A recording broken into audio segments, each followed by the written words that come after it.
Hello friends, இந்த வீடியோல Botany and Zoology NEET 2024 கான ஆன்சர் கீயா பார்க்கலாம் வாங்க.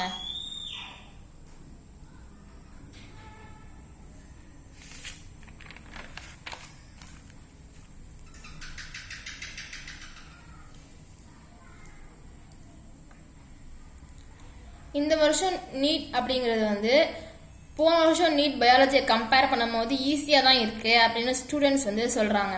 உங்களுக்கு எப்படி இருந்துச்சு அப்படிங்கிறத பற்றி கமெண்ட் செக்ஷனில் கமெண்ட் பண்ணுங்கள்.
அவ்வளோதான் ஃப்ரெண்ட்ஸ், வீடியோ பிடிச்சிருந்துச்சுன்னா லைக் பண்ணுங்கள், ஷேர் பண்ணுங்கள், மறக்காமல் சப்ஸ்கிரைப் பண்ணுங்கள். தேங்க்ஸ் ஃபார் வாட்சிங்.